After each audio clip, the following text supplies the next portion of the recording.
Assalamualaikum warahmatullahi wabarakatuh. Perkenalkan, nama saya Al-Fauzan Hutano Farandi dengan NPM 2023250030 sebagai moderator dari kelompok 1 Fakultas Teknik Prodi Teknik Sipil Universitas Indo Global Mandiri yang akan menjelaskan apa saja jenis-jenis beban dan bagaimana mekanisme penyebaran atau perambatan beban pada perencanaan struktur bangunan gedung 2 lantai. Sebelum memulai pembahasan, saya akan memperkenalkan rekan-rekan di kelompok ini. Yang pertama ada M. Rafi Epano Ramadan, Jeffrey Sihombing, Vicky Joy, M. Deo Alparizi, Intan Irma, Lutfi Abid Burkon, Muhammad Rizky Pratama. Tanpa berlama-lama lagi, langsung saja ke pembahasan pertama.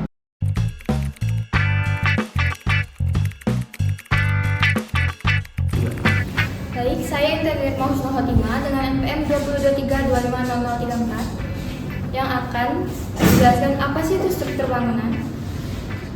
Pada prinsipnya, struktur bangunan untuk meneruskan beban bangunan dari bagian bangunan atas menuju bagian bangunan bawah lalu menyebarkan ke tanah. Nah, untuk lebih lengkapnya nanti akan dijelaskan rekan saya. Perkenalkan, nama saya Lutfi Abid Burkon, NPM saya 2023-25035. Di sini saya akan menjelaskan struktur bagian atas. Pengertian struktur atas. Struktur atas suatu gedung adalah suatu bagian struktur gedung yang berada dari atas muka tanah. Struktur ini terdiri atas kolom, pelat, balok, dinding geser, dan tangga. Komponen-komponen struktur bagian atas yaitu 1. Kolom. Kolom merupakan suatu elemen struktur tekan yang memegang peranan penting dari suatu bangunan sehingga keruntuhan pada suatu kolom merupakan lokasi kritis yang dapat menyebabkan runtuhnya lantai yang bersangkutan dan juga runtuh total seluruh struktur. 2. Balok. Balok juga merupakan salah satu bagian beton bertulang. Balok merupakan bagian struktur yang digunakan sebagai dudukan lantai atau pengikat kolom lantai atas. 3. Plat lantai. Plat lantai adalah lantai yang tidak terletak di atas tanah langsung. 4. Tangga. Tangga merupakan suatu komponen struktur yang terdiri dari plat, bordes, dan anak tangga yang menghubungkan suatu lantai dengan lantai-lantai di atasnya. 5. Dinding geser. Dinding geser adalah suatu struktur bentuk balok cantilever tipis yang bertraksi vertikal untuk digunakan menahan gaya lateral. 6. Atap.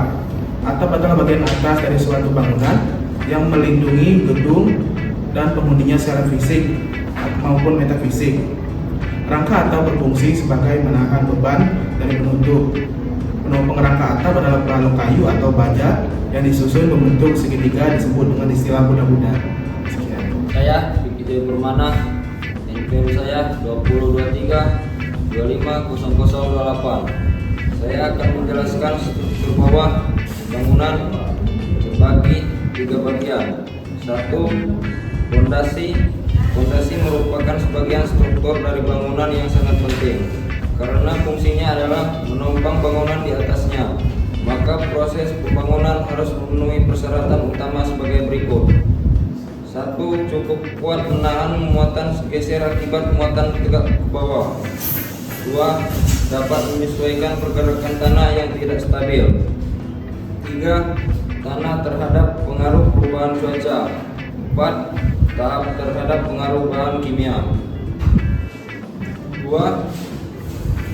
Gilian tanah. Gilian tanah untuk fondasi dan gilian-gilian lainnya harus dilakukan menurut ukuran dalam, lebar, dan sesuai dengan bel-bel yang tercantum pada gambar. 3. Struktur basement. Konstruksi basement sering merupakan solusi yang ekonomis guna mengatasi keterbatasan lahan dalam pembangunan gedung, tapi sebagai struktur bawah tanah, desain maupun melaksanakan struktur basement perlu dilakukan dengan perhitungan banyak hal.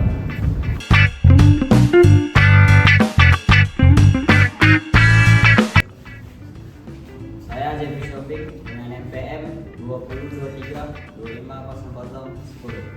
sini saya akan menjelaskan tentang beban statis dan dinamis. Tentang beban statis yaitu dia yang hidup. Beban statis adalah beban yang bekerja perlahan pada struktur dan mempunyai sifat-sifat steady state atau bersifat mantap. Yaitu dia terbagi dua, yaitu ada beban mati dan beban hidup. Beban mati dapat berupa berat sendiri. Bangunan meliputi seluruh bagian struktur yang bersifat tetap. Sedangkan yang hidup yaitulah beban hidup, beban yang sifatnya tidak tetap dan tidak dapat berpindah-pindah seperti orang, hewan atau air. Assalamualaikum warahmatullahi wabarakatuh. Perkenalkan, nama saya MJ Alfarizi. NPM saya 22023 250029. Di sini saya akan menjelaskan tentang beban dinamis. Beban dinamis adalah beban yang bekerja secara tiba-tiba pada struktur, tidak bersifat steady state dan memiliki karakteristik besar dan lokasi yang berubah dengan cepat. Beban dinamis ada tiga. Satu, beban angin, wind loads, beban yang bekerja akibat selisih tekanan udara, angin. Dua, beban gempa, earthquake loads, diakibatkan oleh pergerakan tanah karena terjadi gempa bumi. Tiga, beban lain seperti penurunan efek thermal dan susut beban khusus, special loads. Saya Emrah Devan Ramadan dengan NPM 2023-25 akan menjelaskan beban menurut bentuknya. Beban menurut bentuknya terbagi menjadi dua, yaitu beban terpusat atau beban titik. Sebagai contoh, gaya yang didukung oleh kolom, beban mobil pada jembatan atau jalan. Kedua, terbagi rata. Beban terbagi rata dapat dibedakan menjadi beban merata persegi panjang, beban merata segitiga dan beban merata trapesium.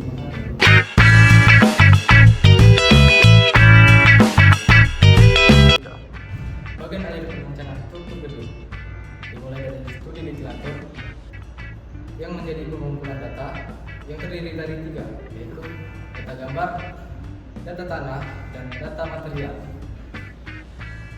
Selanjutnya yaitu preliminary design yang terbagi menjadi tiga, yaitu perencanaan dimensi balok, perencanaan ketebalan plat, perencanaan dimensi kolom.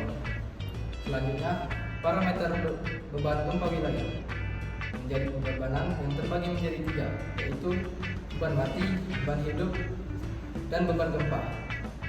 Selanjutnya pemodelan struktur menggunakan program komputer atau ETAPS, perhitungan elemen struktur, gambar detail, kesimpulan dan saran.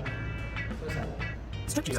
Data tanah adalah informasi mengenai sifat-sifat fisik dan mekanik tanah pada lokasi pembangunan.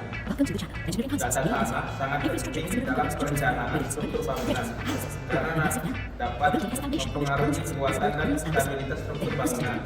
Beberapa data tanah yang perlu dikumpulkan dalam perencanaan struktur bangunan antara lain: 1. Jenis tanah, 2. Kedalaman tanah, 3.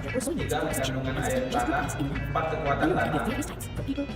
Data gambar sangat penting dalam perencanaan struktur bangunan karena dapat menggunakan informasi visual mengenai desain. Beberapa data gambar yang perlu disiapkan: 1. Gambar tanah, 2. Gambar tampak, 3. Gambar potongan, 4. Gambar detail, 5. Gambar perspektif. Data material adalah informasi mengenai jenis-jenis material yang akan digunakan dalam konstruksi struktur bangunan. Data material sangat penting dalam perencanaan struktur bangunan karena pemilihan material yang tepat dapat mempengaruhi kekuatan, keamanan, dan keberlangsungan bangunan. Beberapa data material yang perlu dipertimbangkan dalam perencanaan struktur bangunan antara lain: 1. Bahan beton, 2. Baja tulangan, 3. Bahan isolasi thermal, 4. Material pelapis, 5. Material atap.